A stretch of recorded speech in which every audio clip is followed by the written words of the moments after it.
Now beginning. Story 1. The Loom and the Goddess, Athena versus Arachne.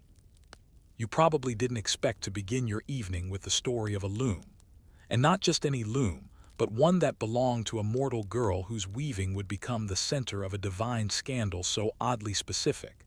It became forgotten under centuries of louder wars and more flattering myths.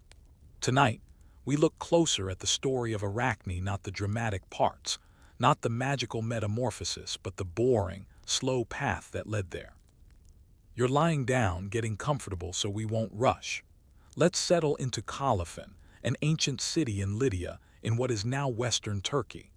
It was a calm place, surrounded by olive trees, low-slung hills, and the creaking wooden scaffolds of dye shops where wool was boiled in madder, indigo, and saffron. Here lived Arachne, the daughter of a dyer named Idmon. He worked daily with pots of color-fermented mollusk shells for purples, copper shavings for greens. His hands were often stained black and blue, not from bruises but from the deep, stubborn dyes that crept into the creases of the skin and never quite washed away.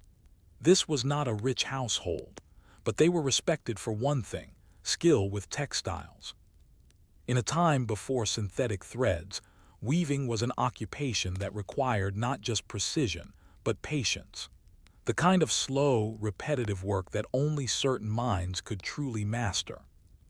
Arachne's earliest lessons didn't involve divine muses or lofty ambitions. No, she learned to spin raw wool into yarn using a weighted spindle, likely fashioned from clay or stone. Her fingers, small and calloused, would twist the fibers until they could hold together under tension. If you've never spun wool, imagine twisting lint until it becomes a rope. Now imagine doing that for hours, in a dim room, with the only sound being the soft whir of the spindle. Weaving was not glamorous. It was physical labor, repetitive and exacting. But in Arachne's case, it became something more. Her work was fast, too fast. Idmon would bring her dyed wool in the early morning, and by sunset she had completed yards of finished fabric, more than he could sell, more than the markets could absorb. And so word began to spread. At first it was admiration, how young she was, how steady her hand, but praise has a way of mutating. Eventually, it wasn't just skill, people saw it was challenge. Arachne wasn't just a good weaver, she was perhaps better than anyone else in the region. Including, it was whispered, the gods. Now this is where the story typically accelerates. The moment mortals are compared to gods is usually the point where divine punishment thunders in. But we're not rushing. Let's pause in the space before that lightning bolt. Think about how one becomes so good at something so dull. To be better than the divine, one must practice past boredom, past exhaustion, and into obsession. Arachne didn't weave because she wanted to prove anything. Not at first. She wove because it was what her hands needed to do. Because in her small home, in the dull light of an oil lamp, she found control in the loom's wooden frame, comfort in the warped thread's tautness, and peace in the act of pulling the shuttle back and forth. Patterns emerged not by accident, but through an intense familiarity with math and symmetry. She knew how to fold narrative into textile, how to guide the eye using subtle color shifts. What people called art, she experienced as structure. It wasn't until local women began making pilgrimages to see her work that Arachne began to hear the name Athena in whispers. Not prayers, exactly, but comparisons. Athena, goddess of wisdom and crafts. Athena, said to have invented weaving itself. Surely this mortal girl must have received guidance. Perhaps the goddess had visited her in disguise. When asked about this, Arachne didn't lie, but she didn't flatter either. No goddess taught me, she once told an old spinner from Sardis. My hands learned from practice, my patterns are mine. And that, perhaps, was the final thread pulled too tightly. In Olympus, gods listened. Not to every mortal, of course, there were too many. But Athena, meticulous and exacting, paid attention to what was said about her domains. When it came to war, she allowed some posturing. When it came to weaving, she did not. What you must understand about Athena is this: she prized order. She represented the cool logic of wisdom, the strategy behind the shield. Her crafts were an extension of her intellect. Arachne, in her untrained brilliance, was a threat not because she was arrogant but because she might be right. The myths tell us Athena appeared to Arachne as an old woman, warning her to humble herself. But before that, before disguise and challenge, there was hesitation. If you were a goddess, and someone without divine heritage was achieving mastery in your domain, would you feel anger or fear? Athena watched Arachne, not with thunderbolts but silently with scrutiny. She observed the way the girl tested new techniques, how she plotted mythological stories into her tapestries not of gods triumphant but of their mistakes, their infidelities, their cruelty. It was not disrespectful. It was detailed, documented, dull, even. Arachne's work read more like a civic record than a hymn. Athena had created the loom for storytelling, but Arachne was using it for truth. And that's where the discomfort settled in. Imagine the goddess, alone in a chamber of Olympus, looking down at a teenage girl who has done what few have dared, depicted the gods not as glorious but as flawed, and done so not in spoken word easy to deny but in woven thread, permanent and public. By the time Athena appeared in disguise to confront her, Arachne was likely already suspicious. Too many strangers had visited, too many warnings murmured, but she didn't back down. She didn't insult the gods, as later versions of the story might dramatize. She simply maintained her truth. I've done nothing wrong. If the goddess herself were to compete with me, I'd welcome it. In the dusty afternoon light of her workshop, surrounded by frames of half-finished textiles, she waited. Not for punishment, but for the chance to be seen. What was it exactly that Athena feared most about Arachne's skill? Was it the competition? Or was it that Arachne reminded her of herself? It is said that when gods reveal themselves, the air changes, first thickens, warps. Mortals often describe it as a tingling along the neck, a sudden awareness of presence. But when Athena shed her disguise as the old woman and stood in the full stature of her divine form before Arachne, there was no lightning or thunder, no golden light or gusts of sacred wind. Only silence. The women who had been gathered in Arachne's workshop, neighbors, friends, curious travelers, froze. Some dropped to their knees. A few ran. Athena, in her full war and wisdom regalia, did not speak for a long moment. Her helmet glinted in the dim sun filtering through the thatched roof, and her gray eyes, cool as steel, rested on the girl who had dared to believe her skill was self-made. Arachne did not kneel, not out of defiance, but because her hands were still wrapped around a skein of wool, her attention momentarily caught between fear and curiosity. Athena broke the stillness with a single sentence. Let us see what truth your fingers tell. No divine punishment, no immediate wrath, just a challenge. And so began one of the least dynamic, but most consequential contests in mythological history. It was not a sword fight. It was not a race. It was not even a riddle-swapping session with stakes of life or death. It was a weaving competition. A day-long, repetitive, mostly silent event in which two figures, one mortal, worked with thread, warp, and shuttle. To outside observers it must have seemed unremarkable. Two looms, two women seated before them, the creak of wood, the steady rhythm of motion, the occasional cut of thread. But if you looked closely, the battle was monumental. Athena chose a subject fitting for a goddess defending her pride, the glory of Olympus. She wove scenes of triumph, Zeus hurling lightning, Poseidon taming sea beasts, Apollo raising the sun with his golden chariot. She structured her tapestry with geometric clarity, each panel framed in patterns of olive branches and owl feathers. The symmetry was flawless, the coloring divine. She used threads of gold and blue no mortal dyer could hope to replicate. Her loom sang the music of legend. And it was impressive, in a structured, official, sanctioned kind of way. Arachne, on the other hand, did not weave the gods as heroes. She wove them as stories. Not blasphemies, there were no caricatures. She did not mock, she documented. She wove Zeus, not as a thunder-wielding patriarch, but as a serial seducer appearing to mortal women in the form of a swan, a bull, a shower of gold. She showed Poseidon pursuing Medusa not as a conquering god, but as a violation. She depicted Apollo chasing Daphne, the panic in her face captured not in melodrama but in the quiet angle of her feet turning to roots. The gods did not look monstrous, just familiar, imperfect, recognizably flawed. And her technique was exact. Without divine materials, she still achieved a softness of shading and layering of threads that gave depth and motion to each figure. The folds of fabric, the expressions of faces, the shadows beneath trees, it all suggested a long discipline of observation. Arachne's tapestry didn't shine like Athena, but it breathed. As they worked, a strange energy settled over the workshop.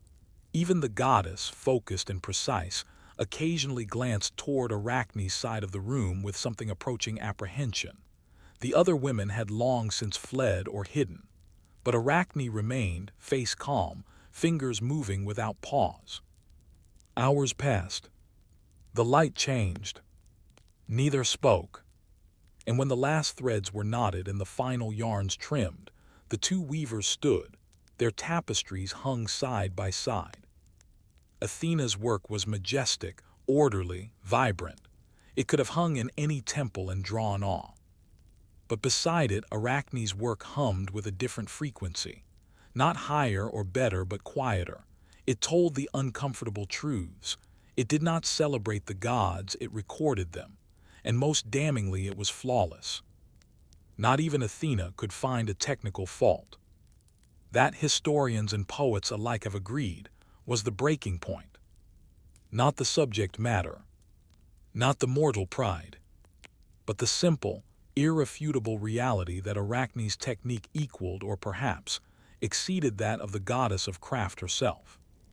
So what did Athena do? If you read the later Roman versions, such as Ovid's Metamorphoses, you'll find dramatization, that Athena flew into a rage and destroyed Arachne's tapestry in a fit of fury, that she struck the girl, that she transformed her into a spider as punishment. But if we peel back the poetic layers and try to imagine what such a transformation meant in cultural context, it becomes clearer. Athena did not lash out immediately. Instead, she acknowledged something deeply unsettling. That divine authority was not infallible.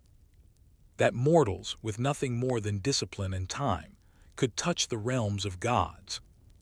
There's something deeply boring about that in the best way. No need for prophecy, no magical intervention, just repetition, persistence, 100,000 passes of the shuttle, 1,000,000 knots, a devotion to the quiet mastery of one thing. In a world ruled by spectacle, Arachne's power was in the subtlety of her truth. According to some accounts, Athena approached Arachne's tapestry and studied it closely, not to mock or condemn, but to absorb. Then she looked at the girl and said something unrecorded, or perhaps she said nothing. Perhaps the gods are not always required to speak when judgment is made. Arachne, seeing Athena's silence, interpreted it as divine wrath, not at the subject of her work, but at herself for challenging Olympus and winning. And this, we're told, is when Arachne tried to take her own life. Not out of guilt, but because she knew, even in victory, she would not be allowed to remain. Athena intervened. She caught the girl mid-act, not with a speech, not with consolation, but with transformation. A spider, not a glamorous creature in Greek myth, not associated with oracles or omens, just a small, persistent animal, often overlooked, known for its webs. But if you look at the symbolism carefully, it changes. Athena did not erase Arachne, she redefined her. By turning her into a spider, Athena ensured that Arachne would always weave, forever, on ceilings, in corners, in the forgotten spaces of homes, no longer bound to the loom or the laws of mortals. In an odd way, it was a kind of immortality. Athena couldn't bear to let her rival continue as a person, but she couldn't bear to let her skill be extinguished either. So she changed the terms. Arachne would never again receive praise. No applause, no followers, but her thread would continue, everywhere. In the centuries that followed, the story of Arachne faded into a cautionary tale. A warning to mortals: don't compare yourself to the gods, know your place. But if you listen closely, especially in the quiet rooms of old weaving guilds or among the hands of skilled artisans, you'll hear a different version. One where skill is sacred, where even a goddess must recognize a mortal's touch, and where the act of weaving slow, silent, methodical is the truest path to something like divine legacy. So as you drift tonight, perhaps you'll imagine her Arachne not as a girl punished, but as a weaver eternal, spinning her truth into the edges of the world. Not for glory, not for spite, just because she can. But what does it mean, really, to be turned into a spider? Was it a punishment or a preservation? As the story closes in on its final thread, let's slow down. You already know the outcome. Arachne was transformed into a spider. But perhaps now we can sit with that idea a little longer, consider its implications not as metaphor or myth, but as the end of a very human path. One that begins with work, continues through pride, and ends not with death but with endurance. What does it mean to survive history, but lose your name? Let's look at what weaving meant in ancient times. In the Greek world, textile work was one of the few domains where women held true agency. Entire economies depended on it. Wealth wasn't always counted in coins, it could be in woven linen, embroidered wool, finished garments for trade. Temples employed weavers. Households measured status by the quality of their textiles. And weaving was rarely individual work. It was generational.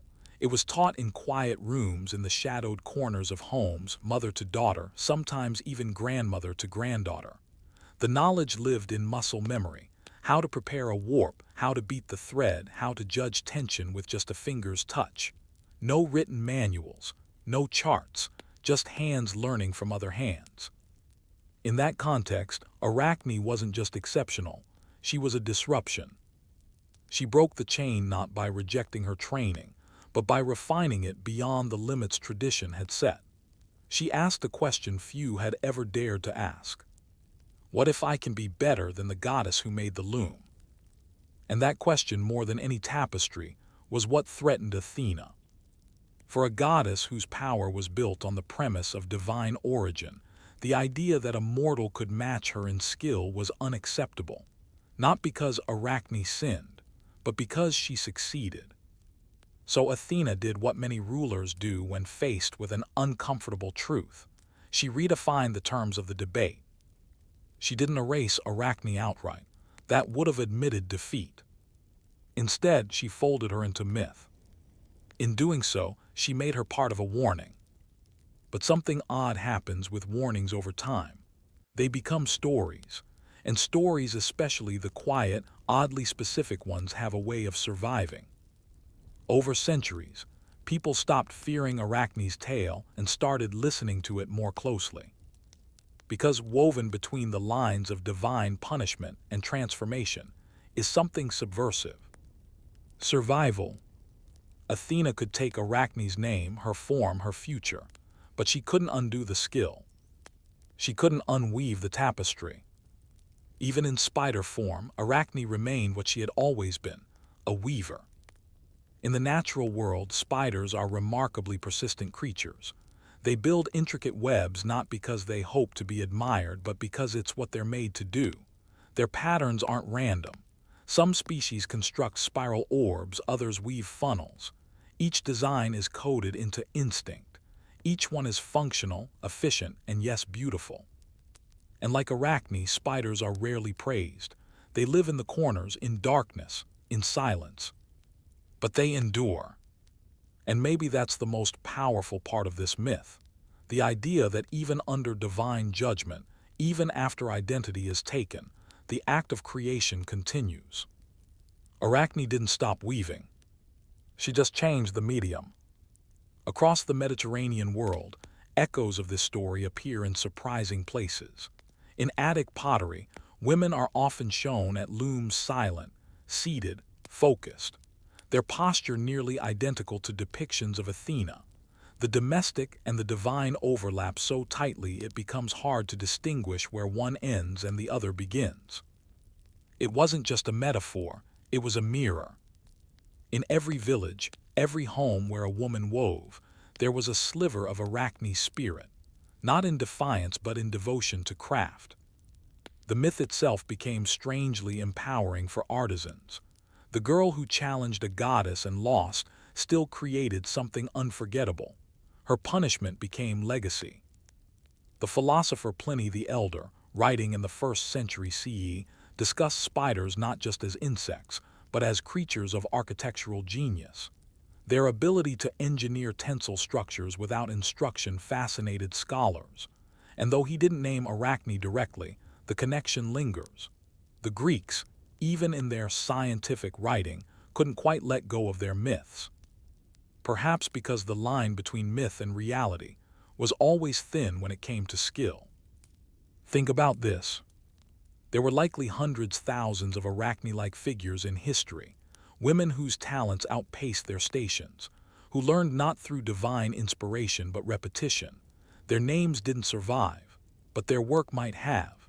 Fragments of textiles unearthed from tombs, patterns repeated across regions, styles that spread without central authority only through the quiet migration of people and hands. This is history too, the boring kind, the kind with no battles, no betrayals, no gods descending from clouds. Just thread. And what survives through it? The irony, of course, is that in trying to shame Arachne, Athena gave her the greatest compliment a goddess could give. She acknowledged her as worthy of competition. She gave her mythic permanence. And she made sure that for as long as spiders spin their webs in corners and ceilings, someone, somewhere, might whisper the name Arachne and remember. Not the punishment, not the transformation, but the work, the devotion, the tapestry. As you close your eyes now, perhaps the sounds of the loom come back to you, the wooden frame creaking, the gentle swish of the shuttle, the rhythmic knock of the beater comb pressing thread into place. That's the heartbeat of this story. Not the drama, not the judgment, but the work itself. You don't need to believe in gods to understand it. You just need to believe in doing something well. And doing it so well that even history, however reluctantly, must pause, must take notice, must record you in some corner of myth. Even if they call it a punishment, even if they call it a curse, they are still in the end calling you by name. And that name is still heard. In corners, in ceilings, in silence. Story 2, The Olive Tree and the Sea God, How Athens Got Its Name. You've heard of Athens, of course, a city of marble ruins and philosophical ghosts, the birthplace of democracy, theater, and more syllogisms than one could ever practically use. But you may not know how the city got its name. That story begins not with citizens or votes or marble, but with a bureaucratic problem on Mount Olympus. Let's go back, not to the height of classical Athens, but long before, when the gods still walked among men, and the land we now call Attica was mostly scrubland, olive groves and rocky hills. In this forgotten time, there was a city yet unnamed, just a small settlement built around a rocky hill, the Acropolis. It was a decent location, defensible, with views of the Saronic Gulf and inland toward the plains. The kind of place early farmers and herders would settle not because of its beauty, but because it was practical. That was the issue: practical, boring, functional. No one had given it a patron deity. And for the gods of Olympus, who took particular pride in acquiring cities like kings collect coins, this was a problem. A city without a god. Many cities in the ancient world had patron gods. Corinth had Aphrodite. Delos had Apollo. Sparta paid homage to Ares, though perhaps more out of necessity than love. These affiliations were not just symbolic, they defined the values, architecture, festivals, and priorities of a city. A city without a god was, in many ways, a city without a personality. The city on the hill was growing. Trade was trickling in. People were beginning to build shrines. Rumors of a new polis with potential reached Olympus. And so came the interest. Two gods laid claim to the city: Athena and Poseidon, a goddess of wisdom and war, logic and crafts, a god of seas and storms, earthquakes and horses. They could not have been more different in temperament or in brand. Athena was strategy, Poseidon was force. Athena built, Poseidon shattered. Athena taught mortals, Poseidon overwhelmed them. But both had a legitimate claim. The city was coastal, yes, but it also sat atop a rocky outcrop, not unlike Athena's favored terrain.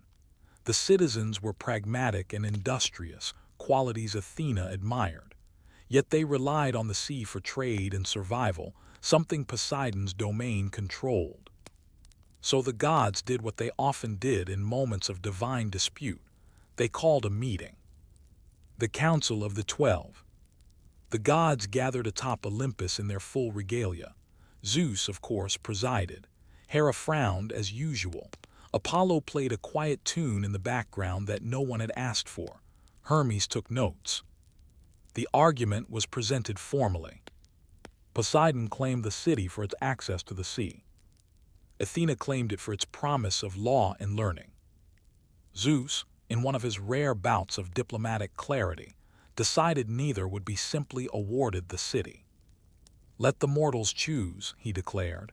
"Give them a gift. Let them judge which god shall be their patron." This was unusual. Mortals choosing between gods was not typically how things were done, but the gods, bound by the pretense of justice, agreed. And so a date was set. A contest would be held on the top of the Acropolis, before the people of the city, who would judge the better gift. A godly talent show of sorts, but with real consequences. The gifts of the gods. The day of the contest was warm and dry. The Acropolis at this point was still mostly bare rock and dry grass. No marble columns, no Parthenon, just a crude altar and some weather-worn stones. The people gathered: farmers, fishermen, potters, shepherds. These were not philosophers or dramatists, just ordinary citizens concerned with survival, stability, and the occasional religious observance. Poseidon went first. He stepped forward with a booming presence, his trident in hand, seaweed clinging to his beard. With a great roar, he struck the rock. From the stone sprang a fountain. A tall pillar of water burst forth, splashing down the slope of the Acropolis. The people gasped. At first it seemed miraculous, fresh water summoned from barren rock. But then someone tasted it. It was salt water. Briny, undrinkable, a symbol of Poseidon's oceanic dominion but useless to the city. Poseidon scowled at the murmurs. He hadn't thought of that. He had brought what he knew, the sea, and while powerful, it wasn't practical. The citizens, polite but unimpressed, turned to Athena. The goddess stepped forward calmly. No theatrics, no thunder. She knelt beside the rocky earth and pressed her fingers into the soil. Then she stood. And where her hand had touched, a small tree began to grow. It was not large, no shimmering leaves or golden fruit, just a modest sapling. An olive tree. The people watched it stretch upward slowly. Leaves spread, fruit began to form. One of the elders stepped forward, picked an olive, examined it, then tasted it. Bitter, not ready yet, but promising. Others followed. They tested the bark, the leaves. Someone noted that the oil from the fruit could be pressed and used for light, or for cooking. The wood could be used for tools. The tree would live for centuries, even through drought. It was not dramatic, but it was useful. And that was what decided it. The people of the city bowed to Athena. They accepted her gift not because it glittered, but because it would endure. Poseidon, furious, pounded his trident into the earth once more. The ground cracked. A chasm formed along the edge of the hill, but he said nothing more. The city belonged to Athena now. Naming the city. In return for their choice, Athena blessed the city. She promised wisdom in governance, success in crafts, and victory in war through strategy rather than brute force. The people, grateful, named the city after her, Athens. It was rare for a city to take the full name of a god or goddess.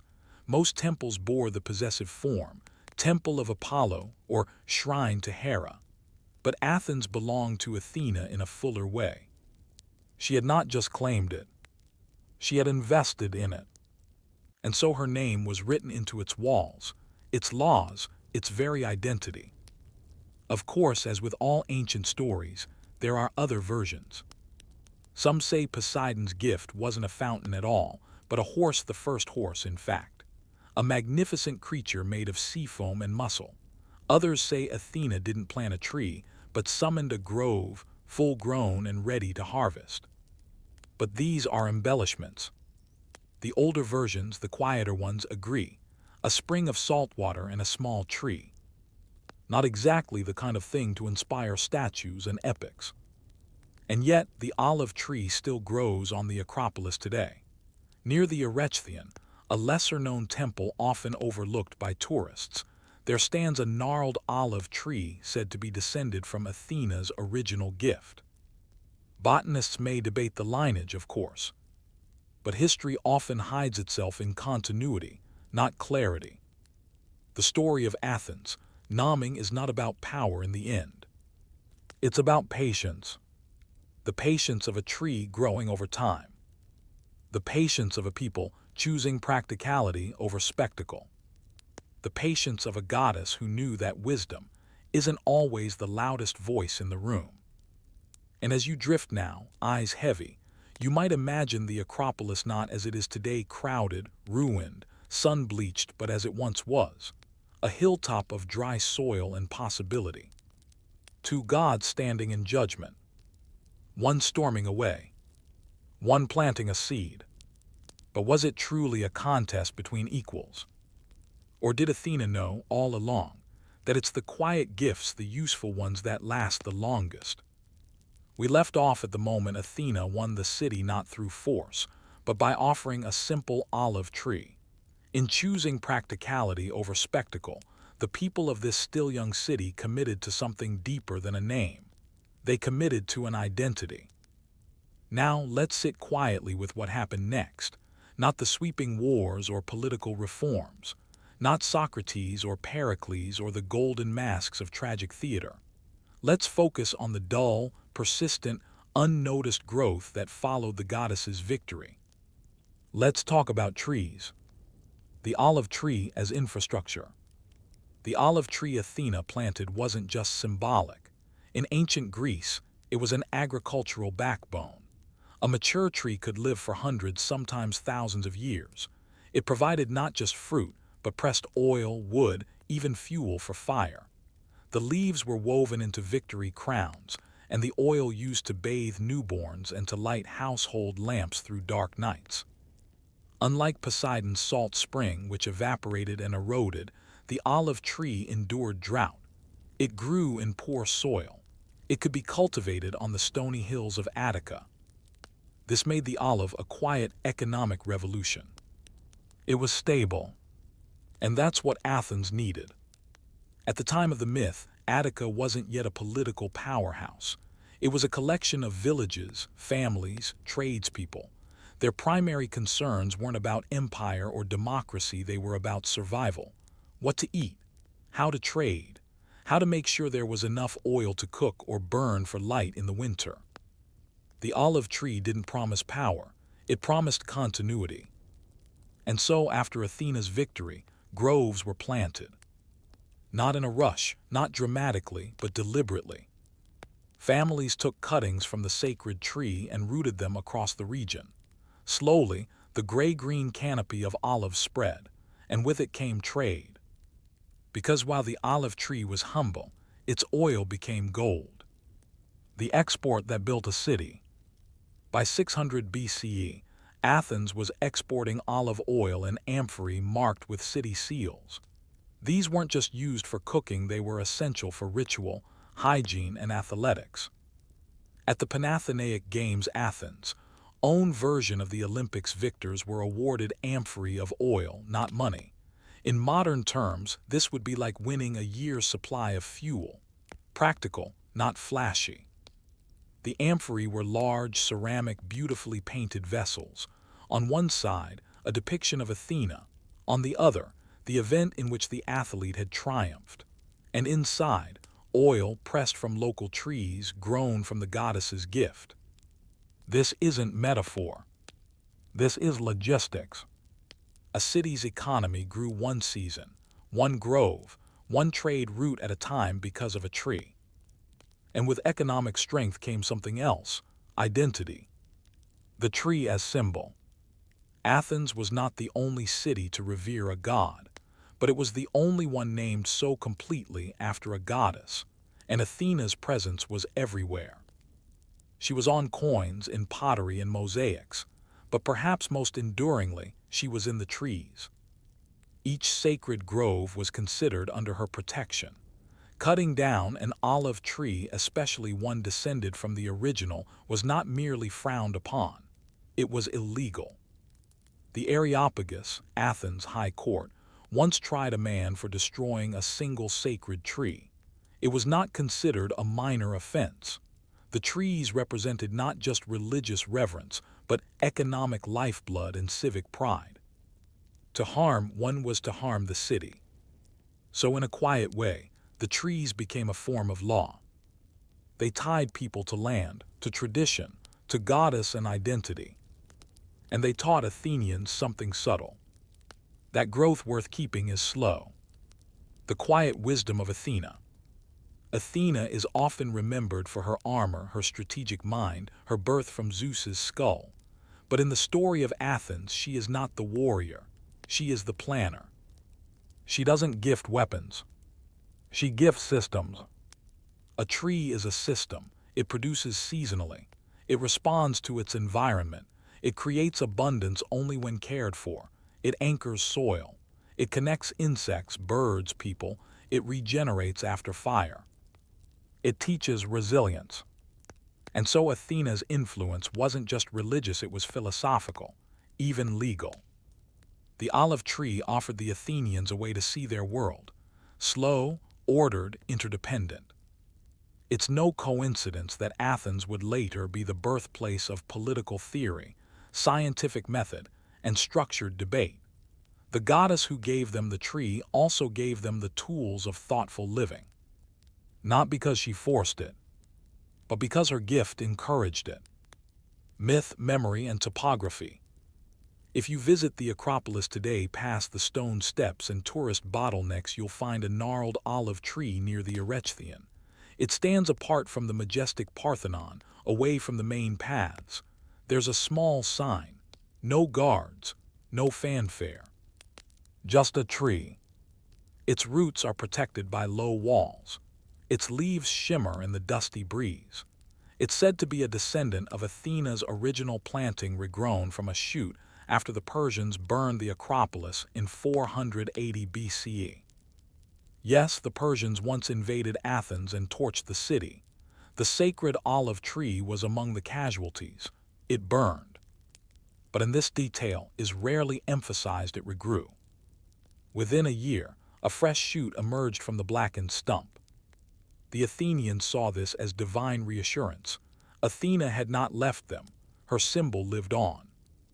And so they rebuilt. The Parthenon we admire today, it came after the fire. It was a reconstruction. The real original monument was the tree. It's tempting to romanticize all this, to imagine ancient people bowing in reverence to each leaf and twig, but in reality, the trees were work.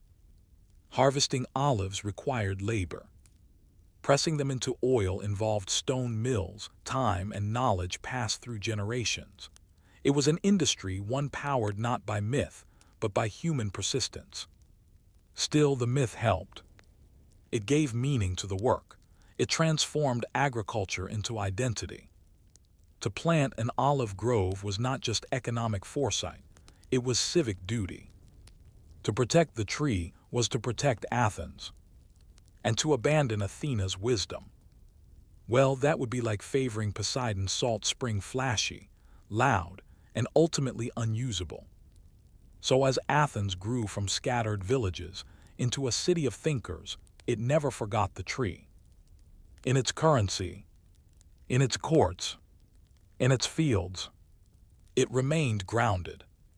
Literally, in the roots of something slow, sturdy, and sacred. But how did this sacred, tree-born identity hold up when war came to the city? When enemies marched and the olive groves burned, did Athena still protect her people? Or was the city's resilience now in their hands alone? So far, we've traced a quiet lineage, from a goddess's symbolic tree to a city's economy, laws, and identity. But no myth or city can remain untouched by war forever. Even the olive tree, sacred as it was, would one day be set on fire. Let us settle into one of the most uncomfortable but essential parts of this story: destruction. The kind that tests identity not through growth, but through loss. We begin in 480 BCE with the Persian Wars. Fire on the Acropolis. The Persian Empire, vast and efficient, swept across much of the ancient world in a campaign of expansion and reprisal. Athens had angered Persia by supporting revolts in Ionia. When the Persian king Xerxes I set his sights on Greece, it wasn't just conquest, it was punishment. After the famous stand at Thermopylae, Persian forces made their way to Athens. The city had been largely evacuated, citizens fled to the island of Salamis. The Acropolis, though, remained defended by a few holdouts, priests, elderly citizens, and defenders who refused to abandon the sacred hill. They fought, but they could not stop the fire. The Persians sacked the Acropolis. They tore down temples, smashed statues, and most devastatingly, they burned the olive tree said to be the original gift of Athena. It might have been just another act of war, but to the Athenians, it was a spiritual blow. The tree was more than wood. It was a contract between goddess and city. To see it blackened, splintered, reduced to ash, was to see that connection severed. Or so it seemed. The miracle of the shoot. In Herodotus's histories, written just a few decades after the event, there's a small, easily missed passage. He tells us that the olive tree, destroyed by the Persians, sprouted again the very next day. A shoot rose from the roots. Green. Alive. The Athenians took this as a divine sign not of Athena's protection, but of their duty. The goddess hadn't abandoned them. She had given them something they hadn't asked for: resilience. Not safety. Not victory. Just the power to start again. And that subtle shift from expecting protection to embodying endurance may be one of the most profound transformations in the city's mythic identity. Athena had done her part. Now the rest was up to them. Rebuilding the city. What followed the fire was not despair, but planning. Athens rebuilt the Acropolis, not as a replica, but as something greater. They constructed the Parthenon, not just a temple, but a statement. A declaration of values. The Parthenon was a treasury, a place of worship, and an architectural wonder. Its friezes celebrated not just gods, but civic life. Its proportions embodied mathematical precision, order, logic, harmony.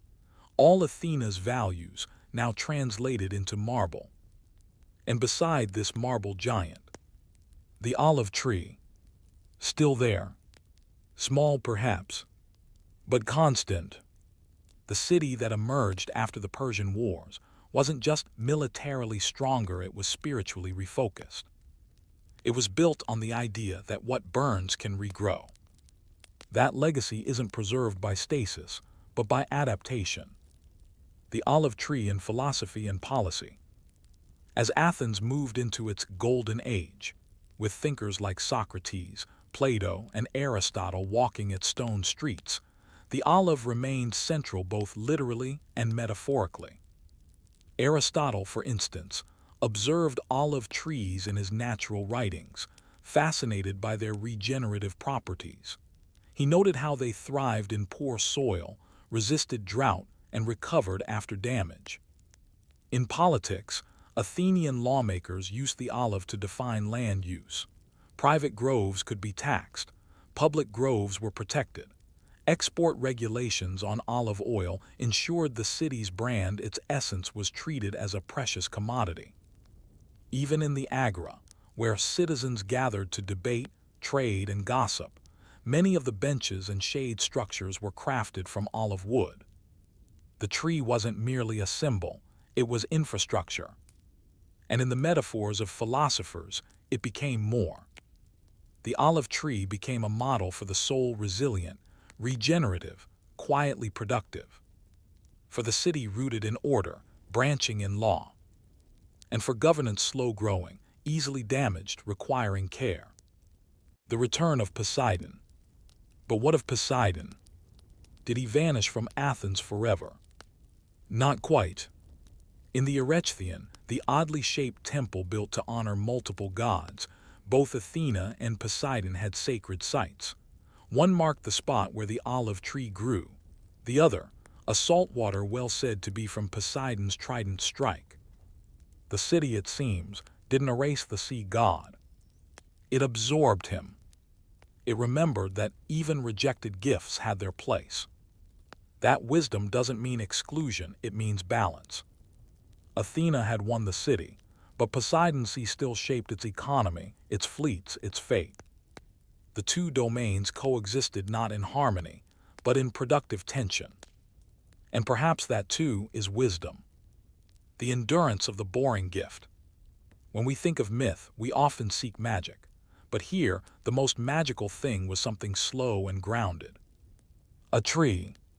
A dull, agricultural object. And yet it shaped everything. It gave Athens its name. It gave it economic power. It gave it legal precedent. It even gave it a metaphor for rebirth after war. And unlike so many ancient symbols, the olive tree remains. It still grows. Not just in Athens, but across the Mediterranean. Still harvested. Still pressed. Still burned in oil lamps in villages and homes, though now more often as tradition than necessity. Still planted by hands who don't remember the myth, but continue its work. So if you visit the Acropolis, you'll see the ruins. But if you sit quietly, away from the tour groups, and listen to the wind through the leaves of that tree by the Erechtheion, you might remember that once, in a forgotten age, two gods stood before a city. One gave a flash of water, the other a sapling. And the people chose not the spectacle, but the patience, because they didn't need to be saved. They needed to grow. Story 3. The time Hephaestus limped through the forge. We've seen gods win cities and contest their domains. But what happens to the gods who are unwanted?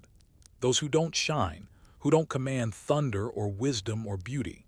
What of the forgotten gods, the ones with calloused hands, ash in their beards, and the faint smell of molten bronze clinging to their skin? Tonight, let's spend time with one such god. His name was Hephaestus, the god of fire and the forge, of hammers and anvils, of machines, armor, and awkward silences. He was not graceful, he was not charismatic, but he was necessary. And his story begins not in Olympus, but in a fall. The rejected child. Hephaestus was born to Hera, queen of the gods. In some versions, he was the product of parthenogenesis, conceived by Hera alone, without Zeus's involvement. A divine act of spite, perhaps, a statement of independence. But if that gave him prestige, it was short-lived. Because when Hera saw that he was not beautiful, she rejected him. He was born with a lameness. Some say a twisted foot. Others say both legs turned awkwardly inward. In a realm where physical perfection was the norm, where gods gleamed like polished marble, this was unacceptable. And so Hera did something crueler than even mortals dared. She threw her child from Olympus. The fall from heaven. Imagine it, an infant god flung from the cloud palace of immortals, tumbling through the vast sky. The fall lasted an entire day. Hephaestus plummeted from morning to sunset. He struck the earth, some say, on the island of Lemnos, with such force that the island still trembles in volcanic activity to this day. The impact worsened his injury. The fall that began with rejection ended in disability. But it also began something else. For Hephaestus, the forge started not in triumph, but in recovery. Raised by mortals, trained by nature. Hephaestus did not grow up among the other gods. He was raised in caves, by sea nymphs and smith spirits sometimes said to be Thetis and Eurynome. These weren't royalty. They were caregivers, mid-tier immortals with more patience than status. They taught him simple things at first, how to heat metal, how to shape it, but he took to it with obsessive focus. He lacked grace, so he made function. He couldn't run, so he built tools. He couldn't charm, so he forged beauty. There is a quiet brilliance in this kind of growth, where the limitations of the body are not ignored, but channeled. His hands became precise, his mind mechanical. He began constructing not just objects, but automata, self-moving devices, gold tripods that walked on their own, mechanical birds that sang, doors that opened with gears instead of gods. He didn't ask to return to Olympus. He didn't protest his exile. He worked the tools of the god. Eventually, the gods noticed. Not because they missed him, but because they needed him. Thetis brought Hephaestus back into the god's orbit when she asked for something only he could create, armor for Achilles. But even before that, stories tell of Hera once again encountering the son she abandoned not as a supplicant, but as a master craftsman. He gifted her a throne, beautiful, seamless, engraved with peacocks and lilies. She accepted it and sat down. Only then did she discover it was a trap. Hephaestus had built it with invisible bindings. She couldn't rise. The throne gripped her with mechanical claws. The more she struggled, the tighter it held. It was not revenge.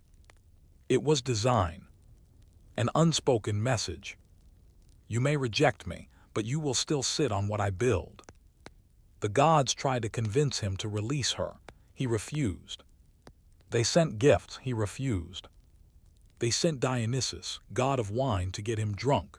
That at last worked. Drunk and laughing, Hephaestus rode a donkey up to Olympus and released his mother. But by then things had changed.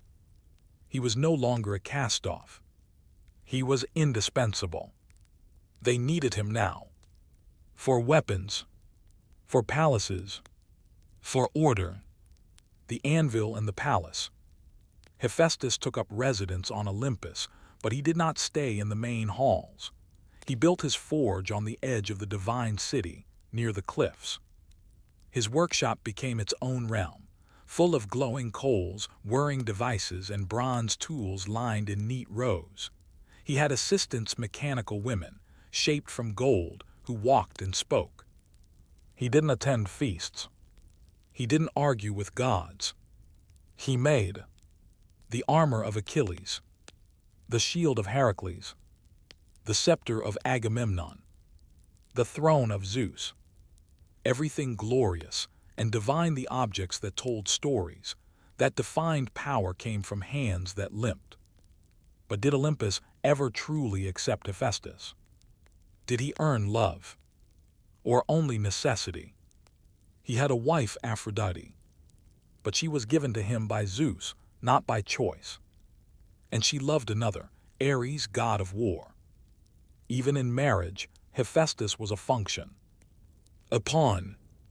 The gods used his tools, but rarely honored the toolmaker. And so we return to the question left unanswered. What becomes of the gods who are necessary, but not loved? Who give everything to the world, but are never the subject of songs? Who labor, not for praise, but because the work itself is the only thing that makes them whole? Hephaestus reminds us that even Olympus has forgotten corners. And in those corners, in the flicker of flame and hammer's ring, something essential is shaped. Not glory, not revenge, but permanence. We left Hephaestus standing at his forge, surrounded by golden automatons, his crippled foot dragging through ash as bellows hissed and molten metal glowed. While the other gods dined on ambrosia and basked in praise, Hephaestus worked. He shaped the tools that held Olympus together. But how does a god endure being necessary, yet never central? How does someone live a life of creation when they are rarely credited, only called upon when things break, and ignored when they function? To understand Hephaestus, we need to spend time not in the battlefield or banquet hall, but in the smoke. The quiet place where heat and labor meet. The god of repetition. Most gods act through spectacle, thunderbolts, floods, seduction, but Hephaestus acts through repetition. And repetition, as any craftsman will tell you, is boring. But it's also sacred. Hammer, fold, cool. Hammer, fold, cool. Blacksmithing is not improvisation. It's memory. It's cycles. A form of rhythm that turns chaos into function. Hephaestus did not rely on inspiration. He relied on process. This made him unique among the gods. Apollo gave prophecies. Athena gave ideas. Hermes delivered messages. Zeus commanded order. Hephaestus gave results. When a spear was needed, it was forged. When armor cracked, it was repaired. When divine temples collapsed under the weight of their marble egos, it was Hephaestus who set the stones right. No ceremony, no poetry. Just the ring of metal on metal. The forge as world. While Olympus was adorned with thrones and banquets, Hephaestus's forge was a world unto itself. According to Homer, his workshop housed 20 bellows, each responding to his thoughts. Golden handmaidens, intelligent, mechanical beings served him. Bronze walls echoed with labor, not laughter. Some say his forge was located under a volcano, Mount Etna or Lemnos, where his hammer strokes caused earthquakes, and his flames stoked the mountains, molten heart. But this is metaphor. What matters is that Hephaestus lived at the edge of things. Geographically, emotionally, socially. Even as he rejoined Olympus, he remained apart. His divine role wasn't about power or emotion, it was maintenance. He built the mechanisms of heaven. And like all mechanics, when his work was smooth, no one noticed. The marriage that was. In one of mythology's strangest pairings, Hephaestus was wed to Aphrodite, goddess of love and beauty. Some say it was Hera's decision. Others say Zeus offered her as a reward for freeing Hera from the throne trap. It wasn't a love match. Hephaestus loved her, perhaps, or admired her from a craftsman's eye as one might a perfectly made statue. But Aphrodite did not return the feeling. She took a lover, Ares, the god of war. The irony was bitter.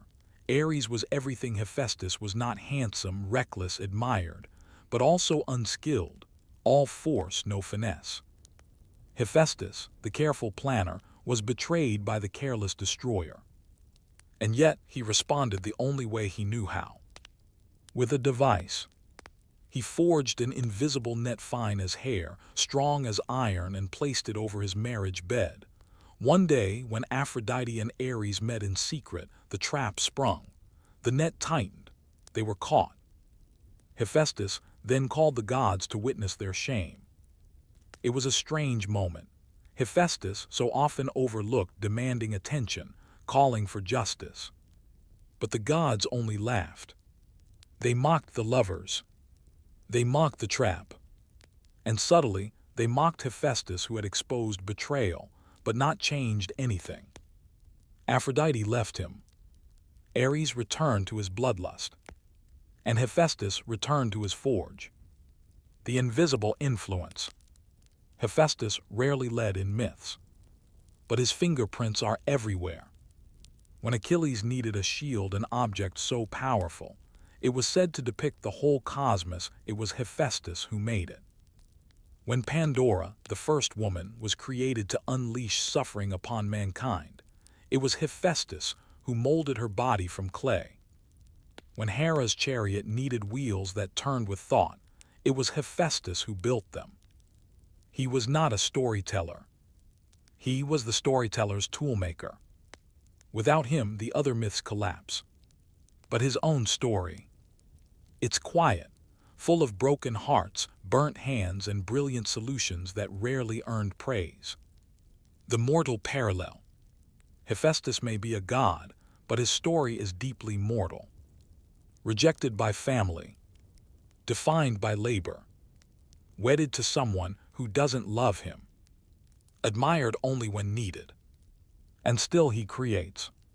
Not for applause, not for validation, but because the work itself is worthy. In many ways, Hephaestus is the first craftsman in literature who shows us what it means to dedicate your life to structure, even when the world remains in chaos. He's the first divine figure who understands how things work and how easily they break. Perhaps that's why he built automatons, not just for help but for company, for predictability, for quiet respect. The limp as legacy. Hephaestus walks with a limp. Some myths say it came from birth. Others say Zeus threw him from Olympus after a quarrel, and he landed with such force that his legs were damaged. Either way, it remained. He didn't hide it. He didn't correct it. He designed around it.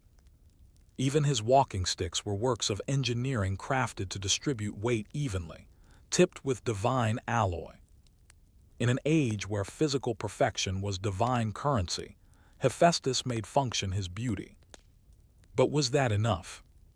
Did he ever stop longing for love? Or was the forge his only peace? Hephaestus doesn't die. He's a god after all. And yet, his story ends not in triumph or tragedy but in quiet permanence. He doesn't ascend, transform, or overthrow. He simply keeps working, long after the wars are over, long after the heroes are dead, long after Olympus itself begins to fade from memory. And so tonight, we'll finish his story not with a climax but with a slow cooling of the forge, the hiss of water against iron, the soft creak of bellows resting. Because if there's one thing Hephaestus teaches, it's this. Greatness is often silent. The maker of eternity. In the great temples of antiquity, now ruined, buried, or crumbled, very few original statues survive. But what endures are their foundations, the joints of columns, the iron clamps between marble slabs, the bronze rivets that held doors to hinges. These were the parts Hephaestus would have cared about. Not the front-facing beauty, but the internal structure. He was the god of unseen permanence. And that's no small thing. While other gods demanded altars and sacrifices, Hephaestus required only respect for the work, for tools, for those who create what others use. In every farmer's plow, every ship's rudder, every bronze hinge or lock or pulley, there was an echo of his design. No divine fire, no glory, just utility. And utility in time becomes civilization. The patron of the practical. In Athens, so closely associated with Athena, Hephaestus still had a presence. The Hephaestion, a temple dedicated to him, and Athena Ergane, Athena in her role as protector of craftsmen, still stands near the ancient Agora, modest compared to the Parthenon, but remarkably well preserved. It wasn't a center of grandeur. It was a place of function. Nearby workshops honored him, Blacksmiths, potters, metalworkers all offered small libations before beginning their tasks. They didn't ask for blessings. They asked for stability, precision, endurance. Hephaestus became the god of those who worked with their hands, of those who didn't seek attention, but who made the world run. And even today, the temple stands as one of the best preserved structures of classical Athens, not because it was the most magnificent, but because it was well built. Fitting, legacy in metal and fire. In myth, Hephaestus is often overshadowed by his more glamorous peers, but in function, he surpasses them. When the gods went to war, they needed his weapons. When their temples fell, they needed his designs. When their lovers strayed, they needed his traps. He became indispensable, and yet never fully included. Hephaestus's legacy lives in contradiction. The rejected child who held Olympus together. The lame god who enabled divine movement. The unloved husband who shaped tools of seduction and power. And maybe that's why he remains so human. Because so many people live in that contradiction, valued, but not seen. Modern echoes of a forgotten god. We don't pray to Hephaestus today, but we carry him with us. In every engineer's sketch. In every 3D printer's nozzle.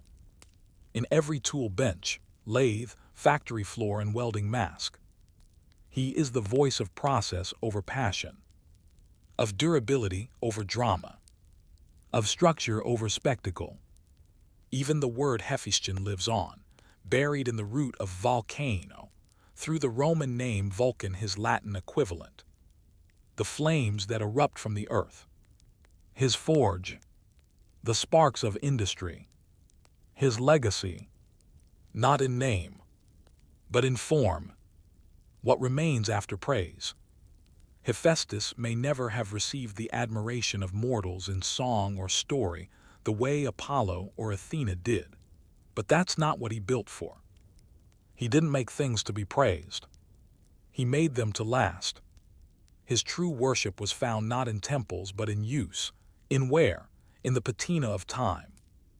And in that way, he may be the most enduring of all the Olympians. Because when the statues crumble, when the myths fade, when the stories are reduced to whisper, the hinge will still turn, the lock will still hold, the hammer will still ring. So as you drift to sleep now, eyes soft with thought, imagine the forge of Hephaestus glowing in the dark, a place of rhythm, not chaos, of creation, not destruction. The god with the limp, sleeves rolled, back hunched, working long after everyone else has left. And in that steady pulse of labor, there is a kind of divinity. One that doesn't demand attention, only respect. Because in the end, it's not about how brightly you shine. It's about how long you hold.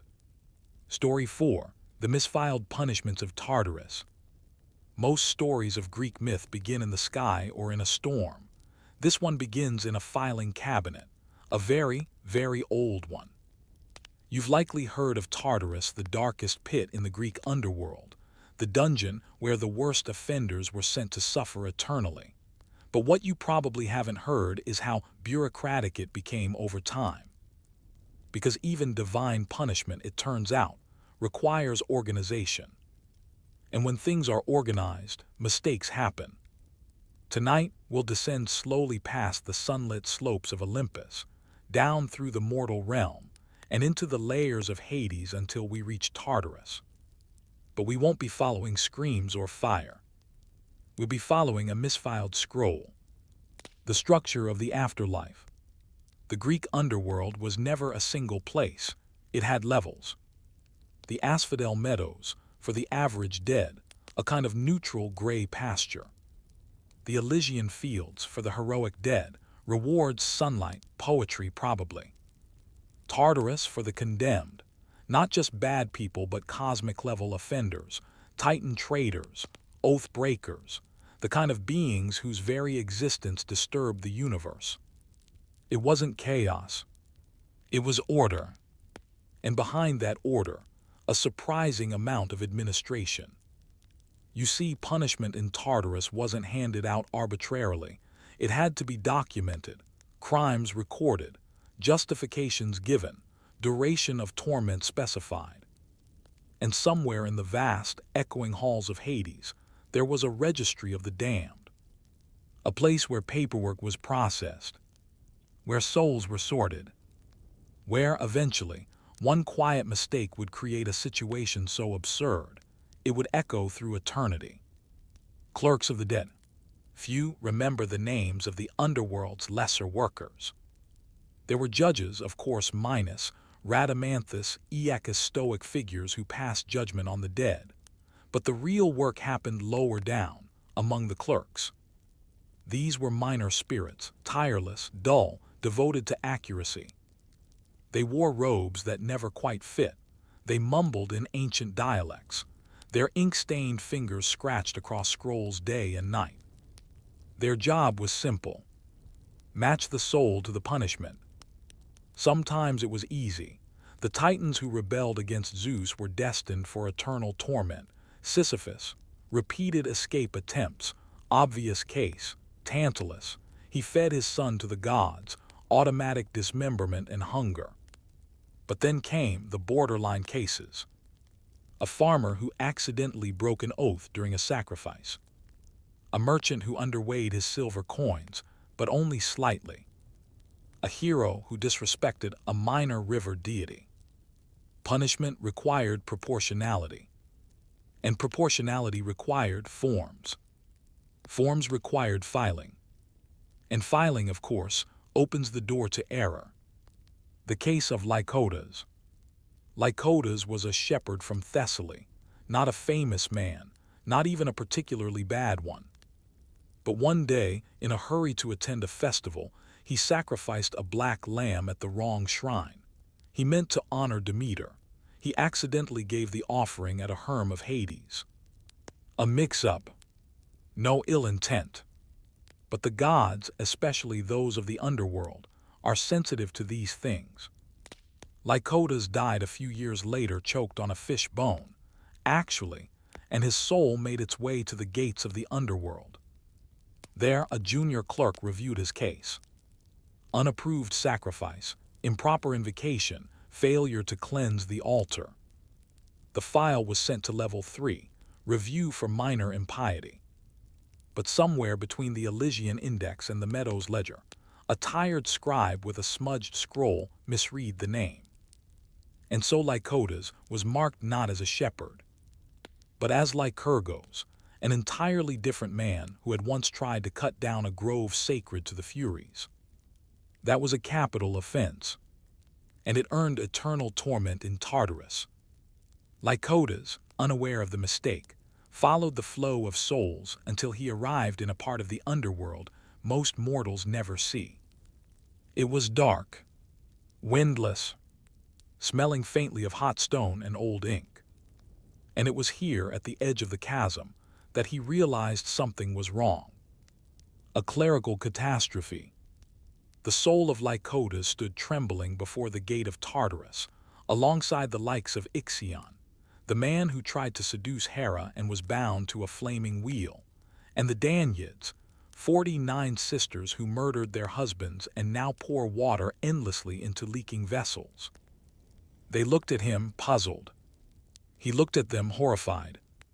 A three-headed spirit checked his name against a burning scroll.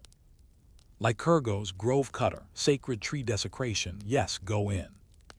Lycodas tried to protest. I'm a shepherd, I milked goats.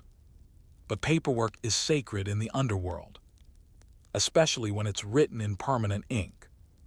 He was cast into a pit and assigned a punishment entirely disproportionate to his life: to carry a slab of molten iron up a slope made of glass forever. A punishment originally intended for a thief of divine bronze. Quiet errors with loud consequences. Cases like Lycodas were rare. But they happened. The registry of the damned kept a list of potential misfiles. There were whispers of a scribe named Phorbas who wrote with the wrong quill, one meant for mortal contracts. not immortal fates. There was the incident where a backlog of scrolls got damp, and the names of hundreds of souls blurred just enough to introduce ambiguity. One unfortunate woman, Calianera, spent 30 years in a corridor of Tartarus before someone noticed her scroll was missing a syllable and meant to place her in the Asphodel Meadows with her husband. She was quietly reassigned. No apology was given. The underworld doesn't do apologies. It simply resorts. The problem of eternity. The issue, of course, is that eternity leaves little room for correction. When a soul is condemned, the wheels of punishment begin immediately. There is no trial, only documentation. And the gods, for all their power, do not revisit old paperwork. Why would they? They're not the ones carrying slabs of iron. But among the clerks, those dusty spirits with too many scrolls and not enough shelves, there are murmurs, efforts, a growing movement to audit Tartarus. Some proposed building a subsection, Tartarus Light. Others suggested temporary punishments, followed by review boards. But these ideas are slow. And change in the underworld is slower still. Lycotas remains, dragging his iron slab, still shouting his innocence into a void that was never designed to listen. And this is the tragedy of bureaucracy, even divine. It doesn't require cruelty, just neglect, a single misread line, an exhausted clerk, a missing comma, and a soul is sentenced to fire. So when you hear of Tartarus and imagine screaming traitors and flaming wheels, remember also the quiet ones, the misplaced ones, the souls who shuffle through the halls of the damned, not because of evil, but because of a paperwork error. But how many more like Lycotas were lost in the stacks? And could a god, any god, ever care enough to find them? The gods didn't notice. They rarely do when the error is quiet, the name minor, the scroll filed on the wrong shelf. And Tartarus, deep in the underworld, was not the kind of place Olympians visited regularly. But there were whispers. Among the clerks, among the spirits, among the gray-robed administrators of death and duty. Somewhere in the cavernous record halls of Hades, a quiet rebellion had begun, an audit. Not loud, not noble. Just a slow, tedious, deliberate rechecking of the registry of the damned. Because mistakes, as everyone eventually admitted in hushed tones, had accumulated. The auditor. Her name was Melan, or that's what the surviving scrolls say. She was not a goddess, not a fury, not a mortal hero. She was a junior adjudicator, appointed by Rhadamanthus himself. Her task was originally small, to ensure scrolls matched the appropriate soul destinations. But Melan, unfortunately, had a mind for systems. And systems, once you look closely, show their cracks. She found her first error within weeks: a soul marked as Oathbreaker, level 5, who had in fact only delayed a sacrifice due to a family illness. Then another, a minor priest, recorded as having defiled a sacred hearth when, in fact, he had only used a cold torch. These were small mistakes, but the implications were massive. Each one meant eternity misapplied. So Melan began keeping her own scroll, not an official one, just a list. Potential reassignments. Objections in the stacks. Of course, not everyone approved. The registry was ancient. Tampering with it, even gently, was considered dangerous. Some archivists hissed at Melan when she passed. "Let sleeping scrolls lie," they muttered. But Melan had a guiding principle, a whisper of conscience that repeated itself every time she walked the rows of chained ledgers. A soul misplaced is a story misunderstood. So she pressed on, revisiting Lycotas. One name haunted her, Lycotas the shepherd. The scroll said he desecrated a grove, but the details were vague. No record of tree damage, no mention of blood sacrifice, only a brief line. Unfit offering at Boundary Stone, referred by mistake 37b12. That line, mistake 37b12, was not a divine code. It was an internal clerk notation. Lycodas had been filed under the wrong name. The problem was he'd already been assigned, already processed, already endured 37 years of Tartarus. Undoing a sentence like that would require authorization. From Hades himself. A meeting in the quiet hall. Hades was not like Zeus. He didn't shout, he didn't throw lightning. He listened. That made him more dangerous. When Meline requested an audience, she expected delay, deferral, dismissal. Instead, she was summoned. The hall of Hades was cold, quiet, and dim. No torches burned. The light came from the dull glow of river mist. Hades sat on his throne of obsidian. Beside him, Persephone read from a ledger, her voice low, calm. Meline knelt, scroll in hand. Another clerical error, Hades asked, voice like dry stone. Yes, she replied, and not the only one. She presented her findings. Not accusations, just evidence. Dates, contradictions, duplicates. One soul had been sentenced to carry firewood for eternity for accidentally stepping on a sacred beetle. Another had been confused with a man of the same name who had robbed a temple. And Lycodas, the shepherd who had offered a lamb at the wrong shrine. He had been carrying molten iron slabs for decades. Persephone looked up first. Is he still lucid? She asked. Barely, Meline said, but he still remembers the goats. Hades decides. The king of the dead didn't shout. He simply nodded. Pull his case, reassign him. A pause. And audit the rest, quietly. The process of reversal. Tartarus did not reverse easily. There was no precedent for mercy. The Furies were not trained for it. The structure of damnation had been designed to be permanent. But after Hades' order, the mechanism began to turn. Lycodas was the first.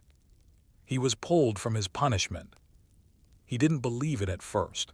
He resisted, thinking it a trick. When told he had been misfiled, he asked, "What happens to the others?" He was moved to the asphodel meadows among the quiet grasses under a pale sky. No torment, just stillness. He still walks there sometimes, counting goats that aren't there, whispering names, remembering. The Whisper Campaign. After that, Meline's scroll became a ledger. The ledger became a department. Tiny corrections were made, quiet reassignments. Nothing dramatic. But slowly, Tartarus began to breathe. Some punishments were shortened. Some souls reevaluated. Some cases even led to apologies not spoken, but etched quietly onto new scrolls. Error acknowledged, assignment corrected. And so, in the deepest part of the underworld, administration became a form of justice. Not heroic, not beautiful, just careful, deliberate, long overdue. But how many more errors remain? And would the gods ever admit how flawed their systems truly were? Let's settle in, slowly. You followed the path downward past Olympus and asphodel, through molten corridors and rows of scrolls to the very core of ancient cosmic mismanagement. Now we arrive at the end of the story. But not the end of Tartarus. Because Tartarus doesn't end. It simply continues. Revisions in the depths. After Hades permitted Meline's audit, there was no grand announcement. No reshuffling of fates with fanfare. Divine error, after all, is something gods prefer to minimize in appearance even when it is real. Instead, the corrections came gradually. One misfiled soul at a time. A potter who had been confused with a thief due to a smudged family name was reassigned. A philosopher who had insulted a minor river deity in a drunken poem was moved from flame to fog. A widow wrongly accused of necromancy, her only crime being the care of a sick husband, was gently restored to the meadows. Each change required effort. None were publicized, but the clerks began to care in new ways. They began to check a second time, whispered to one another when a line on a scroll felt off. They began to read carefully. That, more than any divine decree, changed Tartarus. Lycodas revisited. In the middle meadow of Asphodel, Lycodas now sat under a tree. He never fully understood what had happened to him. His years in Tartarus had left deep impressions. His hands still flexed around invisible weights. His back still flinched at phantom burns. But he was quiet. He no longer wept. He watched. He spoke to passing souls, mostly of goats and rainfall. He sometimes muttered about iron and fire, but the wind carried those thoughts away. And Meline visited once a year.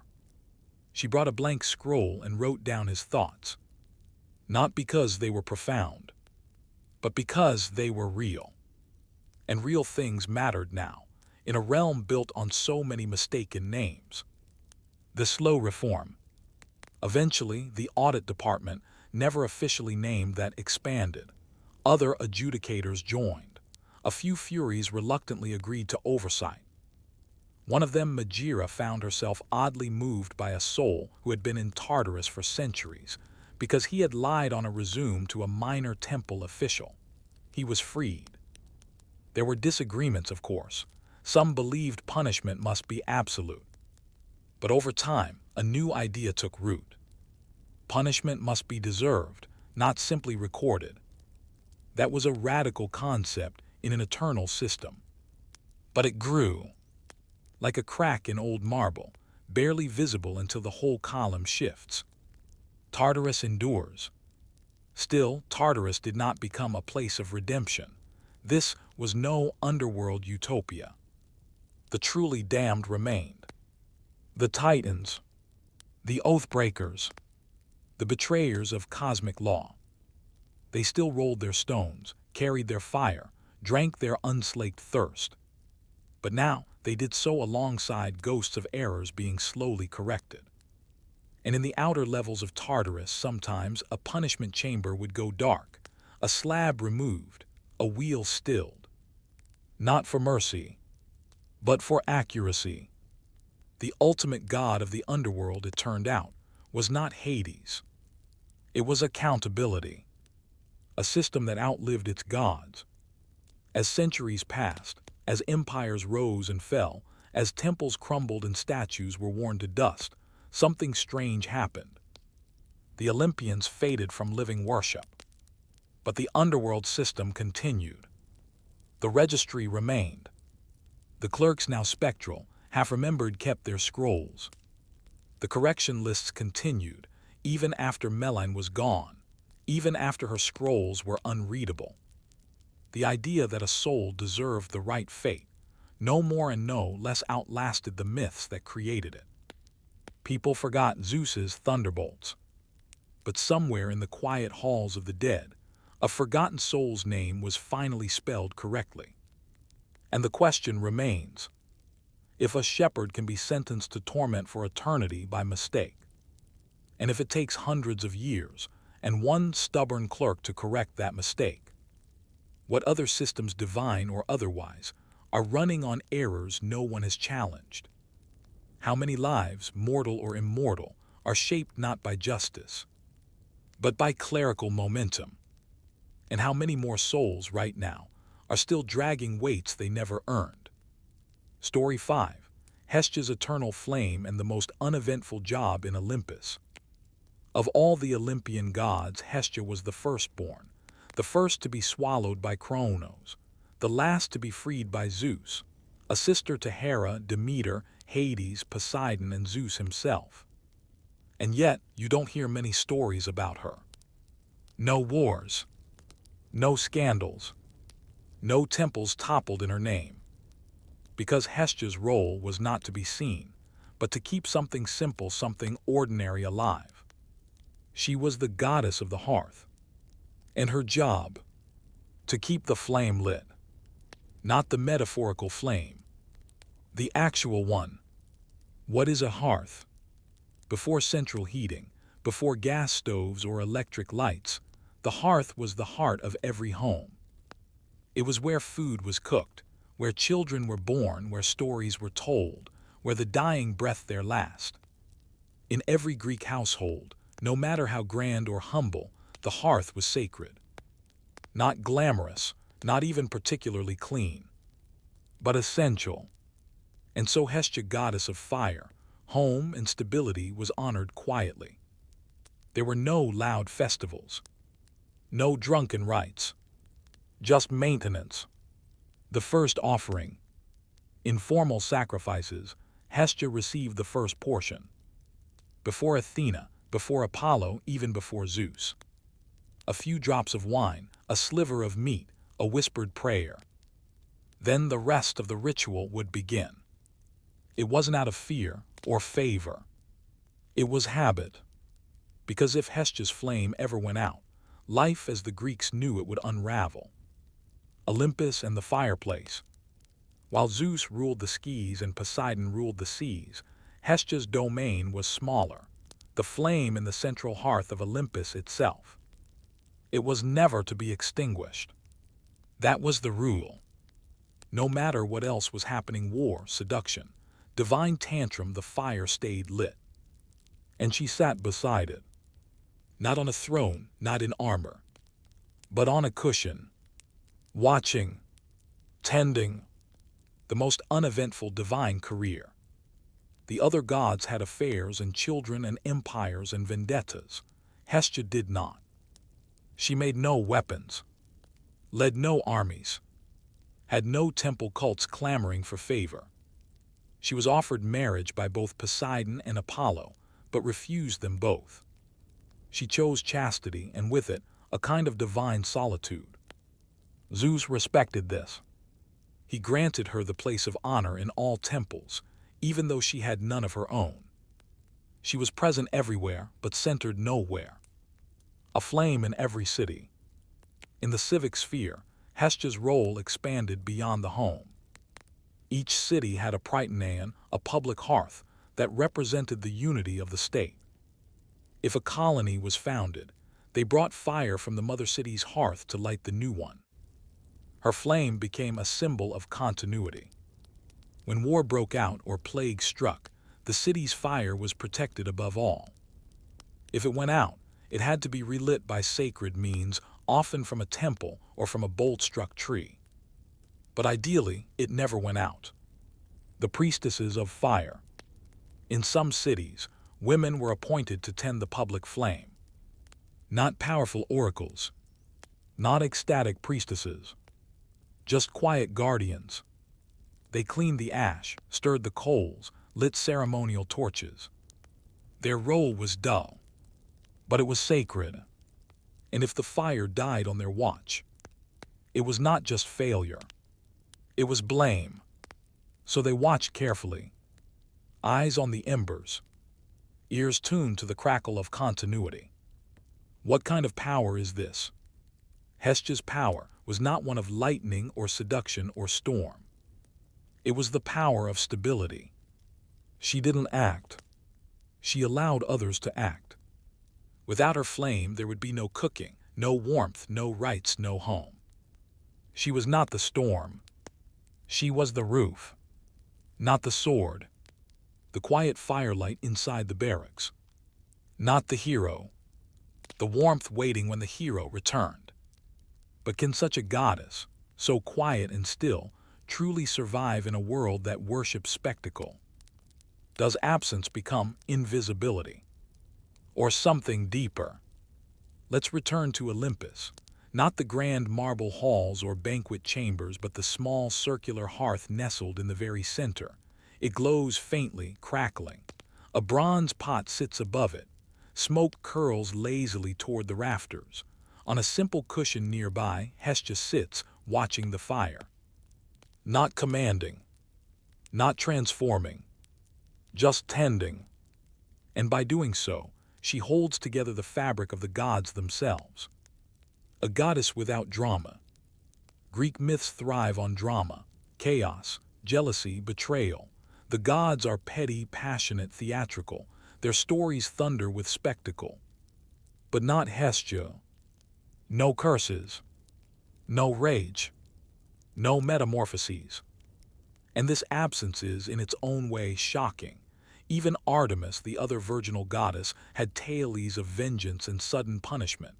But Hestia, no known myths of wrath, no thunderbolts of temper, no mortal turned into stone or stag or spider at her whim.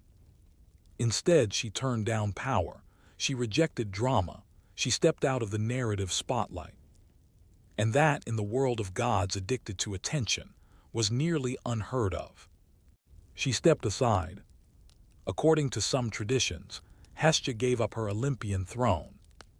There were only 12 seats among the gods. When Dionysus was born and ascended to Olympus, a decision had to be made: one god out, one god in. Rather than squabble, Hestia simply stood up. She ceded her seat. Not out of weakness, but because she had something more central than a throne. The hearth. The hearth was not part of the hierarchy. It was its center, its literal and symbolic core. While the other gods looked outward toward war, sea, sky, ambition, Hestia looked inward. She didn't lose power. She redefined it. The divine routine. So what exactly did Hestia do? She kept the fire going. That sounds simple until you try to do it for eternity. No breaks. No oversleeping. No, I'll relight it in the morning. The eternal flame had to be tended every moment. Wood added, ash cleared, coals stirred. It was the ultimate shift work. And Hestia, goddess though she was, never abandoned it. Because she knew, when the fire is lit, people feel safe. They stay. They speak. They listen. The hearth was the place where mortals told stories. And so Hestia's fire quietly gave rise to every myth, including the ones she wasn't in. The fire that founded cities. When Greeks established colonies, Syracuse, Cyrene, Massalia, they took coals from the mother city's hearth. These embers were placed in special bronze vessels, wrapped, guarded, transported across mountains and sea. They weren't just fire. They were continuity. The new city wouldn't begin until the flame was placed in the new hearth. And that fire was Hestia. Not in name, but in presence. The flame in every life. In private homes, the hearth was central, not architecturally but emotionally. Newborns were introduced to the family hearth as part of ritual. When someone married, they offered a token at the hearth of their family and then of their new home. When someone died, the hearth was swept, cleaned, and offered wine. These were small acts, but repeated over and over again for centuries, they formed a pattern. And at the heart of that pattern was Hestia. Not because she demanded it, but because she was it. The power of staying. While Hermes traveled, while Ares fought, while Aphrodite flirted and plotted, Hestia remained still. In an age when women were often confined to the home, some historians see Hestia's worship as reinforcing those boundaries. But there's another way to see it. As a recognition of the sacredness of stability. Not confinement, but continuity. In myths where gods storm and seduce and scream, Hestia was a rare reminder that not everything must be loud to be important. She stayed, and in staying, she provided the ground the rest could stand on. Her absence in art. There are few statues of Hestia, few hymns, few festivals. Even in archaeological records, she is not a centerpiece. But that's fitting. She didn't want a pedestal. She wanted a place by the fire. If the hearth burned, she was content. And because of that, her power was often forgotten but never truly gone. Because as long as the flame burned, she was present. But in a world driven by spectacle, how long can something quiet last? Is endurance its own kind of worship? Or without notice, does the flame eventually go out? We end Hestia's story not with a climax, but with a glow.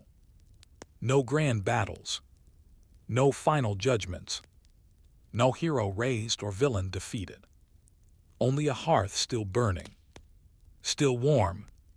Still there. Because in the end, Hestia's power wasn't about change. It was about persistence. The decline of the gods. As time moved forward, the worship of the Olympians faded. Temples to Zeus fell into ruin. Apollo's oracles went silent. Dionysus's rituals were banned. Christianity rose, and with it came new gods, new rites, and a shift in how people understood the sacred. And yet for centuries after the old gods faded, fires still burned in homes. Bread was still baked on stone. Families still gathered around cooking fires. Mothers still whispered prayers over newborns at the hearth. No one spoke Hestia's name anymore. But her presence lingered. Not in marble. In habit. The last sacred fire. In the city of Rome, long after the Greeks had passed the flame to Latin hands Vesta, the Roman version of Hestia still held on. The Vestal virgins tended a sacred flame in the forum. They were elite, respected. Their flame was the spiritual core of the Roman state. And as long as it burned, Rome endured. But when the Christian emperors came, the fire was extinguished. In 391 CE, Theodosius banned pagan worship. The temple of Vesta went dark. For the first time in 1,000 years, the public flame went out. Did Hestia mourn? There's no myth for this moment. No lamentation. No storm of vengeance. Only silence. Because Hestia never demanded altars. Never insisted on hymns. Her power was in the fire itself. And while the temples crumbled, the hearths in homes did not. People still cooked. Still warmed their hands. Still passed down recipes and rituals. The fire changed form, but it did not die. The inheritance of the flame. Today, we light candles on birthdays. We cook meals to welcome guests. We keep a kitchen light on for late arrivals. We gather around campfires. We bake bread to show care. We leave porch lights on in case someone comes home late. We don't call it worship, but we tend the flame. And that may be the oldest act of reverence left. Not religious, but human. The flame in modern myth. There's no statue of Hestia in the Louvre. No blockbuster movie about her. No holiday in her name. But every time a family passes down a sourdough starter, or lights a candle for peace, or sits down for a meal after a long day, Hestia is there. Not as a presence, as a pattern. The goddess of no ending. In literature, every story seeks a conclusion. A fall, a triumph, a final word. But Hestia resists that. She has no climactic tale. Because her job never ended. It still hasn't. If someone somewhere tonight lights a flame, warms a room, welcomes someone home, or sits in quiet reflection beside the smallest flicker of fire, then her work continues. And so, in the vast pantheon of Greek myth, surrounded by gods of thunder and war, prophecy and sea, there sits a quiet woman by a fire. She does not speak. She does not move. But without her, nothing else would matter. Because the hearth is where stories begin. And where, if we're lucky, they return. Story 6. Hermes invents sandals and causes minor postal confusion. When most people think of Hermes, they imagine the god of travel and thieves, language and trickery, trade and mail. That's right. Hermes was many things too many, really, and somewhere among those roles, he also became the postal service of the divine world. But before he carried messages, before he guided souls, before he got that snazzy winged helmet and job security, He had to figure out how to move efficiently. Which brings us to the most understated, but perhaps most impactful invention in Olympus history: the sandal, and how its misuse caused the first divine routing error.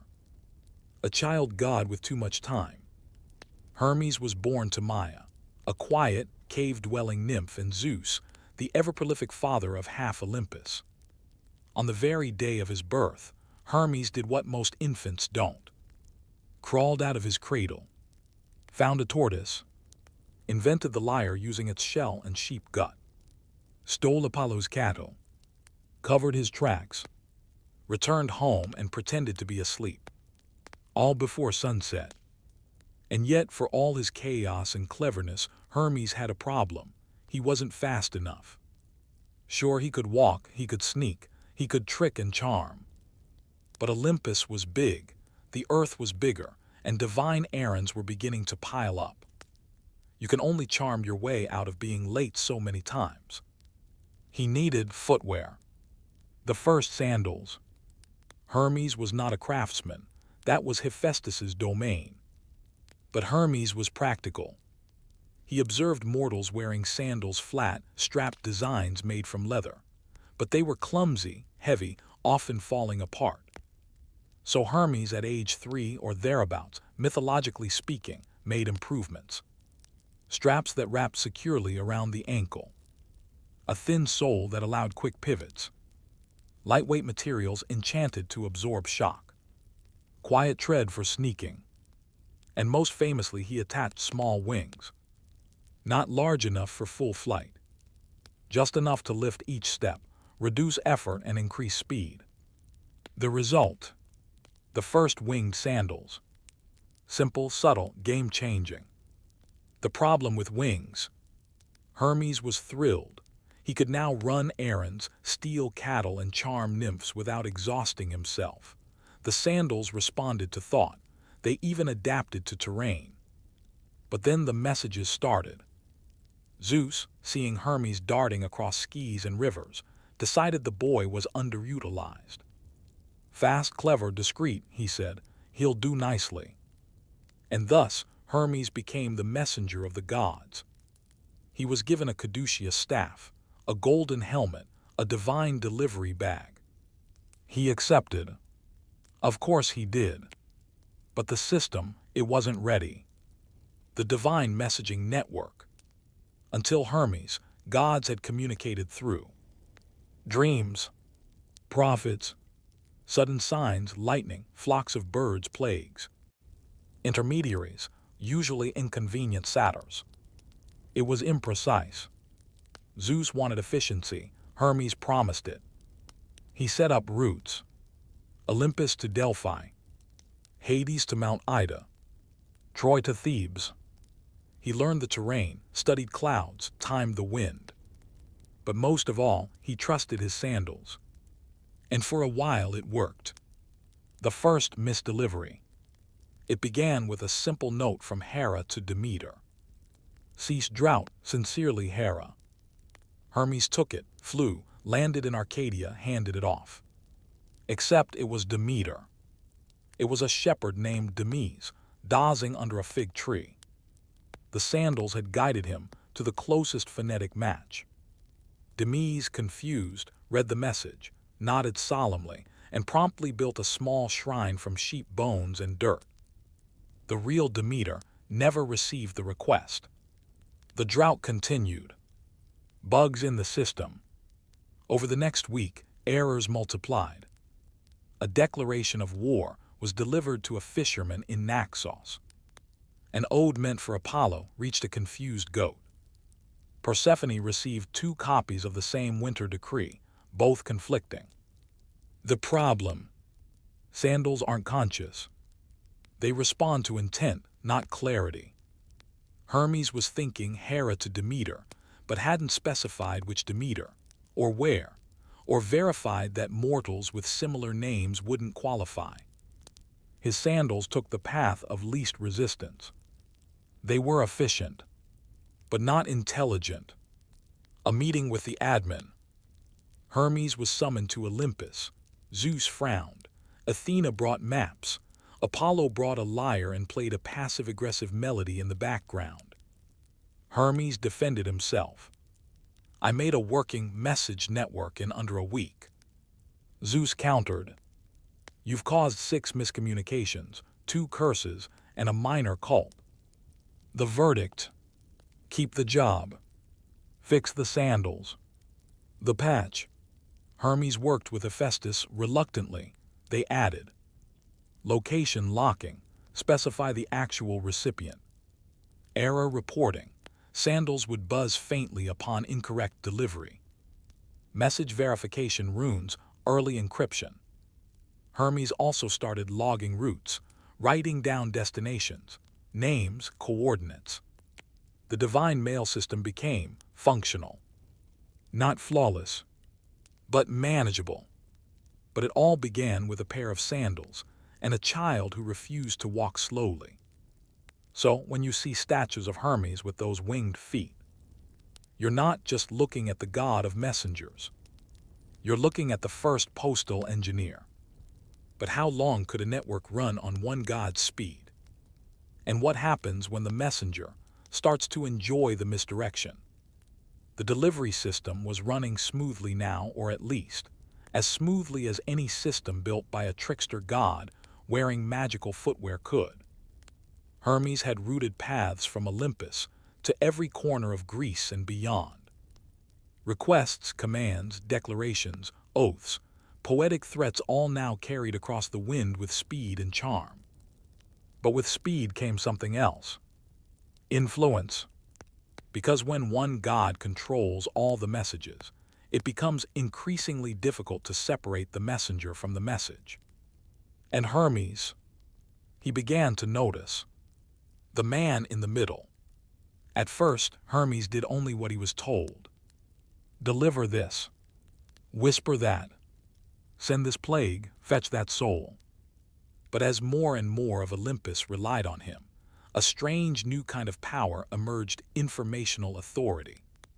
Hermes knew which city was preparing for rebellion, which mortal had broken an oath, what Zeus had ordered behind Hera's back, who was sleeping with whom, which god was favored by which city.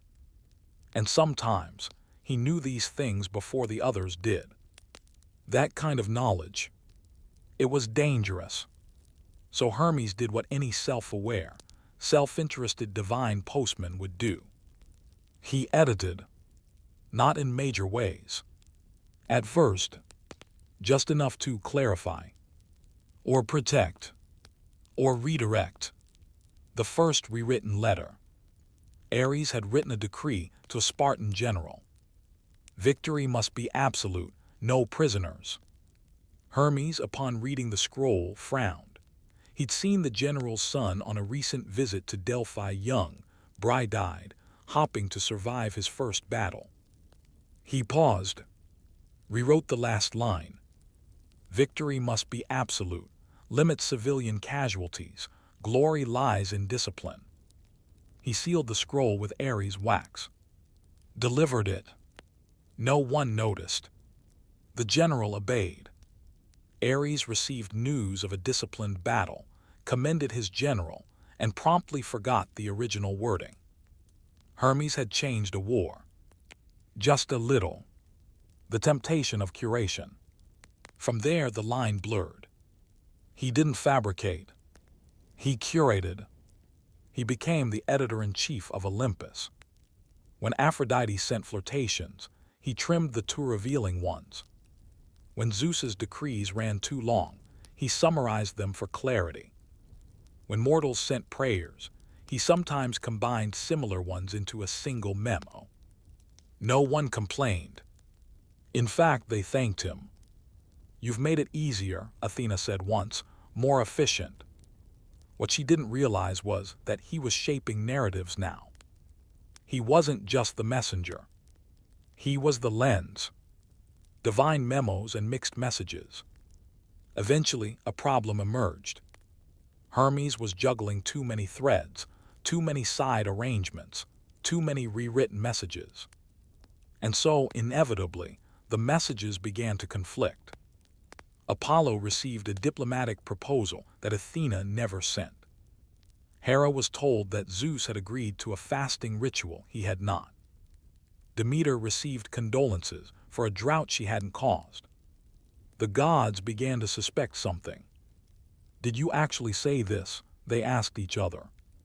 "No," came the answer. All eyes turned to the messenger. Hermes smiled, raised his hands. It must have been the sandals. Trial by gods. He was summoned to Olympus again. This time there was no music, no map, just a long, uncomfortable silence. Zeus asked flatly, "Have you altered our communications?" Hermes shrugged, improved, clarified, condensed. Hera glared, distorted. Apollo added, manipulated. Hephaestus muttered, outsourced trust. Hermes replied, "I got things done. You all knew what you meant but didn't know how to say it." The room paused. Because he wasn't wrong. Punishment. There was talk of replacing him. But no one volunteered.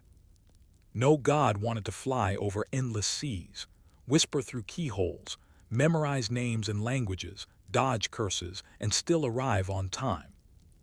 No one else had the skill or the sandals. So Hermes remained.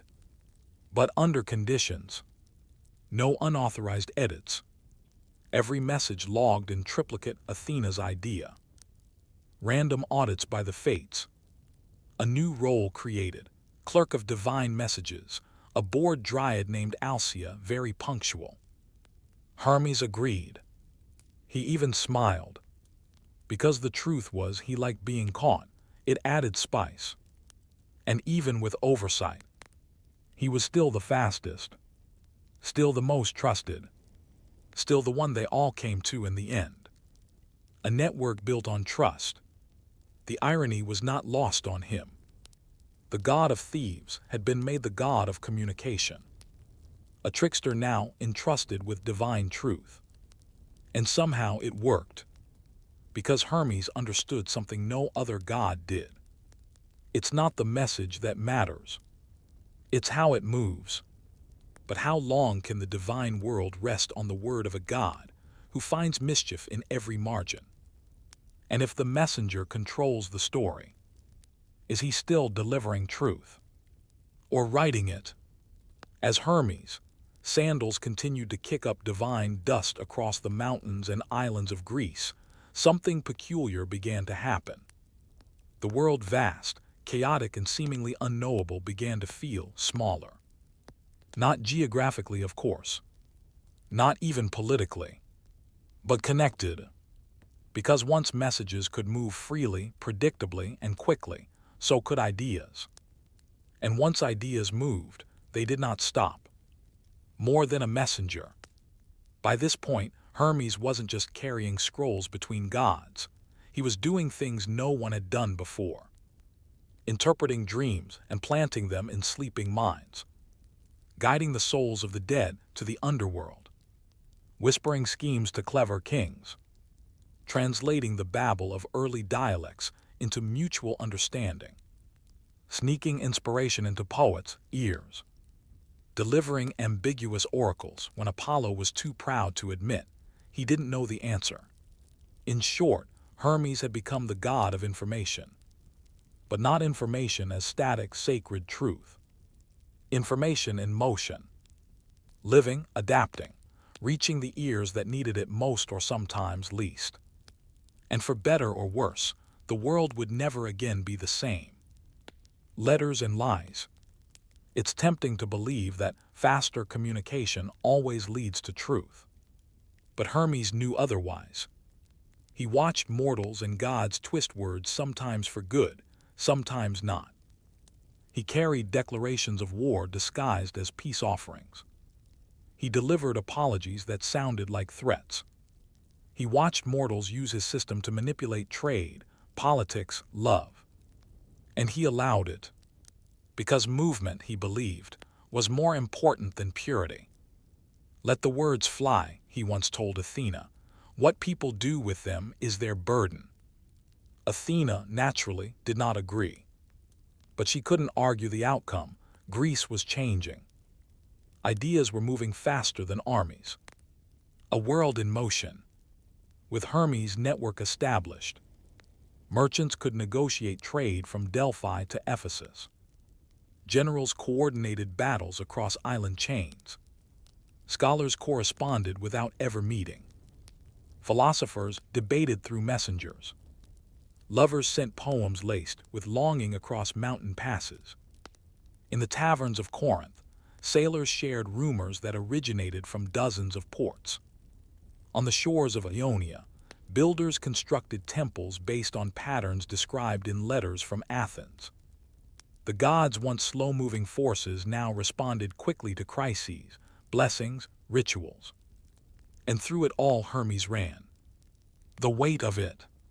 But speed has a cost. As the only god with constant motion, Hermes began to feel the strain. Mortals prayed to him not with offerings, but with urgency. Deliver my message before my enemy reaches the gate. Bring my son news of my passing. Tell the goddess I kept my vow. Every day new voices. Every night the same longing. To be heard. And the more people depended on him, the more he realized. He was no longer just a messenger. He had become a channel for longing itself. He slowed. One day, Hermes did something unexpected. He stopped running. Not for long. Just for an hour. He sat beside a stream in Boeotia and watched the water flow. A tortoise wandered by, perhaps a descendant of his first instrument. And he wondered, was speed always good? Had he made things better? Or just faster? The answer was a whisper. That night, he delivered a letter to a widow in Thebes. It wasn't from a god. It was from her son, a soldier, written weeks ago. The woman opened it slowly, with trembling hands. Inside were just 6 words. I lived, I fought, I return. She wept, not from the words but from the voice behind them. Because for a moment, it felt as if her son stood in the room. Hermes watched quietly. And remembered. He hadn't made the world smaller. He'd made it reachable. Echoes today. We don't believe in Hermes now. At least not officially. But we still deliver letters across oceans, text messages across continents, send emails, voice notes, location pins, whisper I'm on my way into phones, use shoes designed for speed, invent faster, lighter, quieter ways to move. And in every delivery made, every message received, every heart stirred by the arrival of a single phrase, Hermes lingers, not as a winged god, but as a pattern, a principle, the spirit of every message that ever mattered. The final delivery. In the end, Hermes didn't conquer the world. He connected it. Not with armies, not with laws, not even with fire, but with sandals and cleverness and motion. He ran across myths and mountains and mortal memory. And somewhere, along the way, he gave us all the means to be heard, even if just for a moment. So if tonight you send a message, a letter, a thought, a silent hope across the dark, perhaps it is Hermes who carries it.